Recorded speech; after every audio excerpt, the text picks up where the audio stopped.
سنا ہے کہ زکوٰۃ مال کو صاف کرتا ہے، سنا ہے، ارے یہ تو حدیث میں ہے، سنا ہے یہ کہنا غلط ہے، بخاری میں ہے کہ اللہ نے زکوٰۃ رکھی ہے تطہیراً للاموال، ہمارے پاس جو مال ہے اس کو پاک کرنے کے لیے اللہ نے زکوٰۃ رکھی ہے، یہ تو بخاری میں ہے۔ اگر ایک آدمی کی کمائی حلال ہے اور خرچ بھی حلال کاموں خرچ کرتا ہے تو اس مال میں گندگی کیسے آئی؟ آپ سنیچر کو کپڑے پہنتے ہیں اور منڈے کو کیوں نکال دیتے ہیں؟ کہاں آپ گندگی میں چلے گئے؟ کہاں آپ مٹی میں لوٹ پوٹ ہوئے؟ لیکن 2 دن آپ کے بدن پر کپڑا رکھے، میلا تو ہوتا ہی ہے، اور آپ اس کو نکال کر کے دھونے کے لیے ڈالتے ہیں منڈے کو۔ ہمارے یہاں منڈے کو نہیں، ہم ہفتے میں 2 دن کپڑے بدلتے ہیں، جمعہ کو بدلتے ہیں، ٹیوزڈے کو بدلتے ہیں، اور بہت سے بندے ایک ہفتے میں 1 مرتبہ کپڑے بدلتے ہیں۔ تو اب یہ کپڑے ہم نے کوئی گندے تو نہیں کیے، مٹی میں لوٹ پوٹ نہیں ہوئے، مگر ہفتے بھر تک بدن پر کپڑے رہتے میلے تو ہوتے ہی ہیں۔ ایسے ہی آپ کے پاس مال رہا ہے 1 سال تک تو میل تو اس میں آئے گا ہی، اسی کو صاف کرنے کے لیے اللہ نے زکوٰۃ رکھی ہے۔ ان ملکوں میں بعض مسلمان اور بعض تنظیمیں جیسے کہ حزب تحریر کہتی ہیں کہ ووٹ دینا حرام ہے، اس کی وجہ کیا ہے؟ یہ وجہ تو ان سے پوچھو۔ جو کہتے میں کہوں حرام ہے تو وجہ مجھ سے پوچھو، میں نے تو نہیں کہا، جو کہتا ہے اس سے پوچھو۔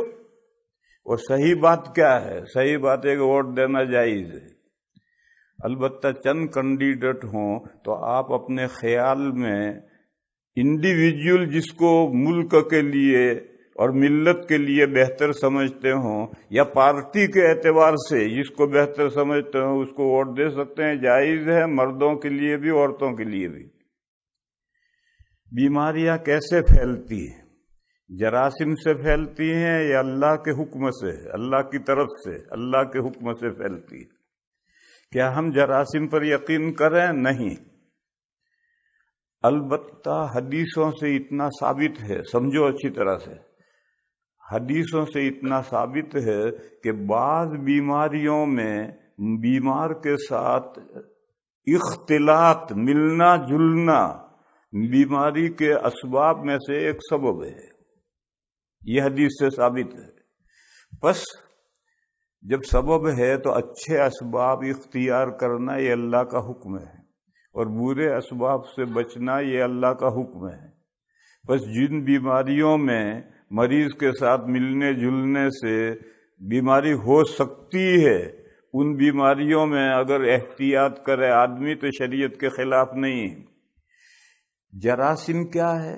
جراثیم کا مطلب ہے کہ بعض بیماریاں بالذات لگ جاتی ہیں، جراثیم لگ جاتے ہیں، جراثیم فراسیم بالذات کچھ نہیں، اللہ کے حکم سے لگیں گے، جہاں اللہ کا حکم ہوگا لگیں گے، اللہ کا حکم نہیں ہوگا نہیں لگیں گے، مگر ان اسباب سے بچنے کی شریعت نے تعلیم دی۔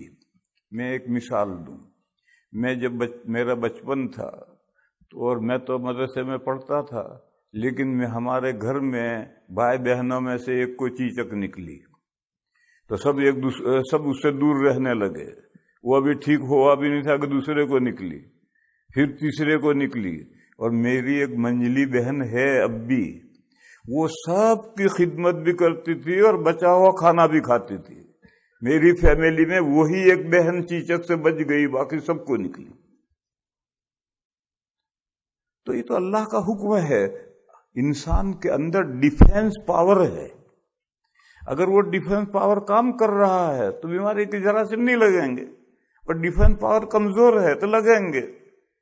حدیث شریف میں ہے فر من المجذوم فرارک من الاسد، کوڑی کے پاس سے ایسے بھاگو جیسے شیر کے پاس سے بھاگتے ہو۔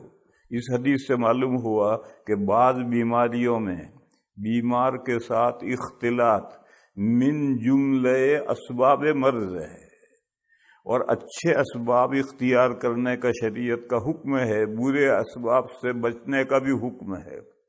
بس جراثیم کا عقیدہ کہ ایک کی بیماری دوسرے کو ضرور لگ جائے گی، بالذات تو اس کا مطلب تو یہ ہوا کہ اوپر اللہ پاک ہے ہی نہیں، بیماریاں جو ہی چاہیں گے، جس کو چاہیں گے لگتی پھریں گی۔ یہ کیا بات ہوئی؟ یہ اسلام کے عقیدے کے بالکل خلاف ہے۔ کسی کی بیماری بھی ذات دوسرے کو نہیں لگتی، اللہ کا حکم ہو تو لگتی ہے۔ اور اللہ کا حکم اس دنیا میں، یہ عالم اسباب ہے، اس عالم اسباب میں اگر ڈیفینس پاور ہے بدن کے اندر تو جراثیم اثر نہیں کریں گے، بیماری نہیں لگے گی۔ ڈیفینس پاور کمزور ہے تو لگیں گے، مگر وہ لگیں گے اللہ کے حکم سے۔ ایک حدیث ہے، جب حضور نے فرمایا لا عدوا، ایک کی بیماری دوسرے کو نہیں لگتی ہے، تو ایک صحابی نے کہا یا رسول اللہ میرا تجربہ یہ ہے کہ میرے اونٹ چنگے، تندرست چنگے جنگل میں چر رہے، اور دوسرے ریوڑ میں سے ایک خارش تھی اونٹ میرے ریوڑ میں آ گیا، اور دن بھر وہ میرے اونٹوں کے ساتھ چرتا رہا، تو میرے اونٹوں کو بھی خارش لگ گئی۔ ہمارا تجربہ تو یہ ہے، آپ فرمانے کہ ایک کی بیماری دوسرے کو نہیں لگتی۔ تو نبی پاک صلی اللہ تعالی علیہ وسلم نے فرمایا کہ وہ دوسرے ریوڑ میں سے جو اونٹ تیرے ریوڑ میں آیا، اس سے تیرے ریوڑ کو، تیرے اونٹوں کو خارش لگی، ٹھیک ہے، وہ جو دوسرے ریوڑ میں سے اونٹ آیا اس کو کہاں سے لگی؟ کہو گے کہ اس کو فلاں جگہ سے لگی، تو اس کو کہاں سے لگی؟ اس کو کہو کہ فلاں جگہ سے لگی، تو اس کو کہاں سے لگی؟ یہ شیطان کی آنت کہیں رکے گی نہیں رکے گی؟ پہلا کوئی آئے گا نہیں آئے گا؟ فمن اجرب الاول، سب سے پہلا اونٹ جس کو خارش ہوئی وہ کہاں سے لگی؟ تو جک مار کے ماننا پڑے گا کہ وہ اللہ کے حکم سے لگی۔ تو یہی بات سب جگہ کیوں نہیں مانتے؟ بیماری کو کیوں متعدی بالذات مانتے ہو؟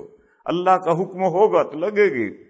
لیکن میں نے بتایا کہ کوڑی کے پاس سے بھاگو، اس حدیث سے یہ ثابت ہوا کہ بعض بیماریاں مریض کے ساتھ ملنے جلنا مرض کے اسباب میں سے ہے، اور اچھے اسباب اختیار کرنے کا شریعت کا حکم ہے، برے اسباب سے بچنے کا حکم ہے۔